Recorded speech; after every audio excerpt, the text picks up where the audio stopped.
Understanding the impact of workplace stress on mental well-being is difficult. It's been too hard for staff to talk about and too difficult for organisations to change. Have you ever wanted to talk about how you're feeling, but not known how? Or been unsure if you were safe to do so? Introducing chnnl, a 100% anonymous and safe way for you to check in with your mental well-being, helping you and your workplace detect early warning signs so that potential problems can be identified early and changes made to avoid crisis. Positive trends can be celebrated and capitalised on. chnnl is a safe space between you and your employer, so you can tell it how it really is. Using chnnl is easy. It takes less than 30 seconds to complete a daily check-in. You'll be asked questions based on scientific evidence and given the option to journal your thoughts. The power is in your hands. chnnl provides you relevant wellbeing support, enabling you to get help when and where you need it. chnnl gives your employer a way to check the pulse of your organisation's mental wellbeing. Its reports give insight and understanding to the voice of you and your colleagues. So make sure you check in today. It's your channel.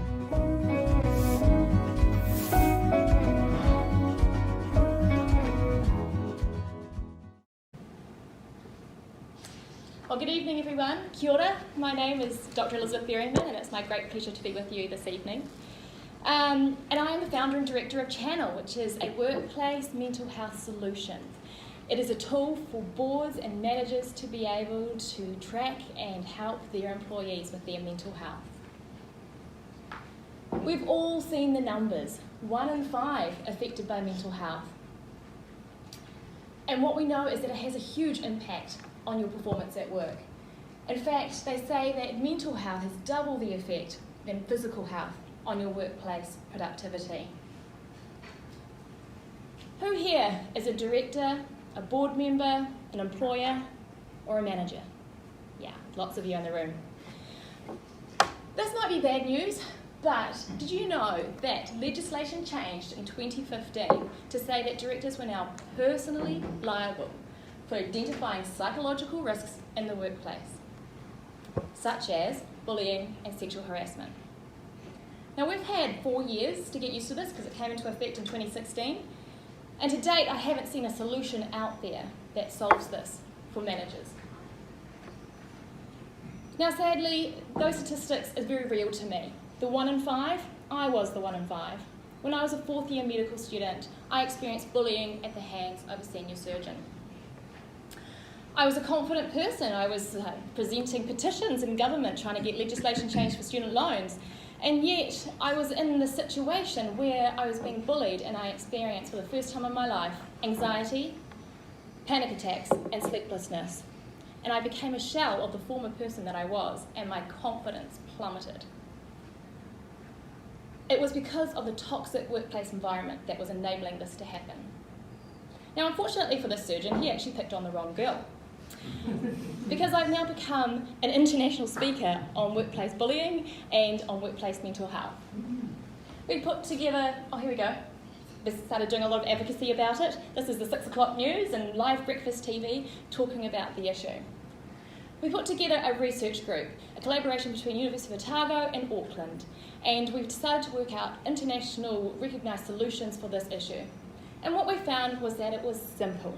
When we asked people what they wanted to help with their mental health in the workplace, they said that they wanted a safe channel so that they could tell their employer what was happening for them, but in a way that was anonymous, a way that they could do so at any time, at any place. If it was 2 o'clock in the morning, they could jump on their phone and they could report things that were happening for them. And so we developed a tool for boards and management to monitor employee mental health so that then they can make changes. It's very simple. It's anonymous data and it identifies those psychological risks, that key wording that's in that legislation, in the workplace. It supplies real-time dashboards and in-depth analysis with recommendations for change. So we have a great plan to serve corporate enterprise customers. And it's quite simple, actually. We've decided that we could do this with 83 enterprise clients with 2,000, 5,000 users each if they're all paying $3.99 per user per month for enterprise modelling, which I'll show you shortly, that gives us an ARR of 10 million within 5 years. So all the investors in the room, 10 times that, and you've got your $100 million company in 5 years. Here's that modelling I was talking about. For 1,000 plus users in an organisation, it's $4,000 a month. For unlimited, it's $7,500. It's a SaaS product. So our milestones are as above for the first year. This is the 12-month raise. So we're pretty good to have 1 sale a month, and I'll say that I actually signed 3 this month. So I think we're well on the way to tracking on our milestones. We're looking at an ARR of 400K in 12 months' time, where we'll start a Series A. The total addressable market is large, as you can tell. Enterprise corporates everywhere, and in New Zealand there's 5,500 of them. In the US it goes to 55,000, United Kingdom 93,000 companies, and in the US 96,000 enterprises. So we have got our sights set on the UK and the US, and we have a great playbook for how we're going to do that.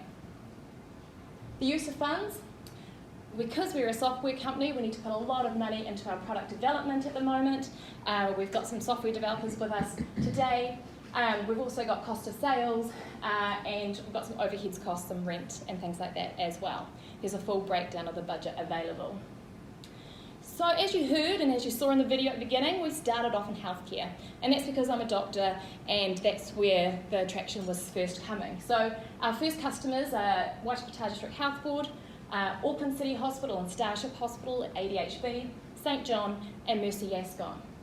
Our research partners are the University of Auckland and the University of Otago, and in fact the University of Auckland loved it so much that they've now jumped and said, hey, we need this for our students.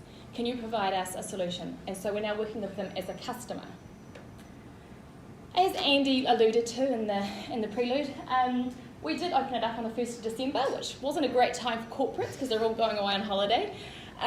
But it just poured in, and what we've got discussions with the likes of ASB, Fuller's in New Zealand, Lincoln University. We had the Vice Chancellor come through on the website inquiry, and then we have signed 4 clients this month. So we've signed Wellington Hospital, Auckland Eye, Tourism Holdings Limited, Z Energy, and in the final stages with Auckland University.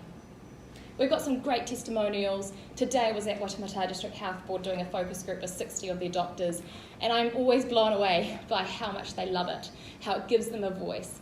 And although there is technical challenges, we've had a few speed bumps, they still are wanting to persist, and they really have given us some great feedback to make some changes. Here's the modelling. Josh is our CFO, and he's a chartered accountant, so he provides some lovely forecasts for us, and I'm sure we can provide that as well. Competition. Now, as you know, there's probably 2,000 wellness apps out there, and I just like to say that we're quite different to all those wellness apps. We're a safe listening space, and we kind of sit in this weird corporate world where you've got people trying to get staff feedback. That's like your Pecons and your Ask Your Team. Staff engagement, like Office Vibe and Joyous. And then you've got the wellbeing software who try to do everything. They try to do your physical health, your financial health, and they quite miss the mark because they're not addressing one area perfectly. And so we have mental health software that's laser specific. And there's no one else out there that we can see that is doing exactly what we're doing, and we're really excited to be able to get into this market. We have a fantastic team. Here's myself. I was previously a nurse before I became a doctor, so I've had quite some time in working in the front line and understanding what the needs are for employees. We've got Josh Carter, who's a chartered accountant, Mark Berryman. He's our board chair, and he has been in the Deloitte Fast 50 twice, the 13th and then the 15th fastest growing company. And yes, I am married to him, so I'd like to take some of the credit for that fast growing company.